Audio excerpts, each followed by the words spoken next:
Prince মামুনের salon নাকি অবশেষে অপু বিশ্বাস কিনে নিলেন, সেটা নিয়ে অনেকে অনেক কথা বলছে। তবে আমার কথা কি জানেন, কারো প্রফেশনকে ছোট করে দেখা কারোর উচিত না।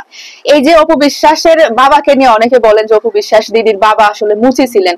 সে মুচি থাকুক আর যাই কিছু থাকুক না কেন, কোনো প্রফেশনকে আসলে ছোট করে দেখা আমি ব্যক্তিগতভাবে পছন্দ করি না। সে যাই কিছু করুক না কেন, সে তো চুরি করছে না। চুরি করা প্রফেশনটা হচ্ছে ছোট করে দেখার কিছু, ডাকাতি করা, চুরি করা, অন্যান্য অন্যায় কাজগুলো হচ্ছে যে আসলে ছোট করে দেখার মতো কিছু। একজন যদি মুচিও থেকে থাকে, তারপরে এই যে অপু বিশ্বাস যদি প্রিন্স মামুনের সেলুন কিনে নিয়ে থাকে, সেটা নিয়ে আসলে তাকে ছোট করে কথা বলার মতো আমি কিচ্ছু দেখি না। এবং ছোট করে কথা বলাটা হচ্ছে একটা ঘৃণিত কাজ। কেন আপনি আরেকজনের প্রফেশন নিয়ে আসলে ছোট করে কথা বলবেন? অপু বিশ্বাস আসলে হচ্ছে যে উনি আসলে পচে গেছেন, উনাকে আসলে মানুষ অপছন্দ করা শুরু করছে বেশ কিছু কারণে। তার মধ্যে একটা হচ্ছে যে ধর্ম নিয়ে খেলা, যেটা করে সে একদমই উচিত কাজ করে না এবং এটা কখনো ঠিকও না। সে আসলে কোনো কিছুতে স্ট্যান্ড থাকতে পারে না। এই যে তারপরে দেখেন মানে আওয়ামী লীগ সরকারের আমলে সে শুধু আওয়ামী লীগ আওয়ামী লীগ আওয়ামী লীগ করছে, এখন আবার বলে যে রাজনীতি বুঝি না। আরে আপনি মিডিয়ার মানুষ, আপনি তো জানেন যে আপনি এর আগে কি বলেছেন, সেই রেকর্ড কিন্তু অবশ্যই থাকে।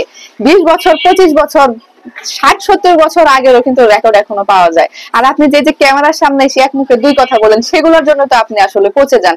এভাবে তো আসলে এক মুখে দুই কথা বলা উচিত না। আপনার এই বেশ কিছু এই কাজের জন্য কিন্তু আপনি আসলে অনেক মানুষ আপনাকে অপছন্দ করা শুরু করছে। না হলে আপনাকে অপছন্দ করার কোনো কারণই ছিল না, কারণ ছোটবেলা থেকে অনেকে আপনার মুভি দেখে অভ্যস্ত। যেটা কিন্তু এখনকার নতুন নায়িকা যারা আছে, এই যে বুবলি তো মুভি শুরু করেছে 3 দিন হলো, বুবলির মুভি তো আসলে অনেকে দেখে অভ্যস্ত না, আপনার মুভি অনেকে দেখে অভ্যস্ত। কিন্তু আপনার এই যে কিছু বিতর্কিত কর্মকাণ্ডের জন্য হচ্ছে যে আপনি আসলে মানে আপনাকে মানুষ অপছন্দ করা শুরু করেছে। তারপরে এই যে আপনি কিন্তু নিজে মিডিয়ার সামনে এসে বলেছেন যে আপনার এবং শাকিব খানের ডিভোর্স হয়ে গেছে এবং শাকিব খানকে নিয়ে অনেক ধরনের অনেক বাজে মন্তব্য কিন্তু আপনি করেছেন একটা সময়।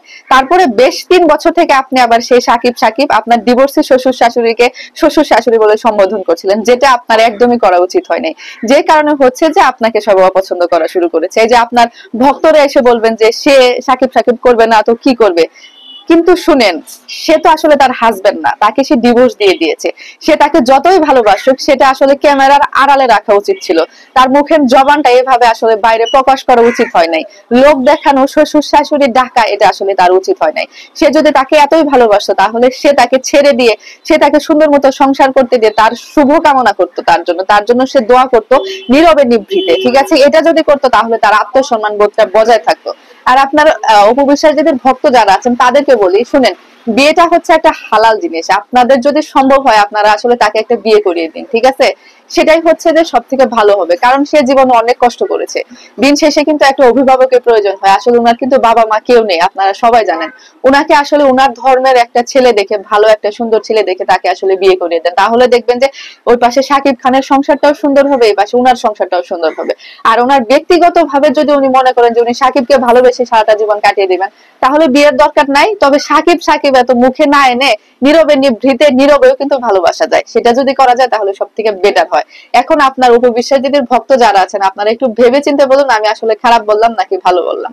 আপনারা আপনাদের মূল্যবান মতামত অবশ্যই সুন্দর ভাষায় সুন্দর কমেন্ট করে প্রকাশ করবেন। তো ঠিক আছে, ভালো থাকবেন সবাই, ধন্যবাদ, আসসালামু আলাইকুম।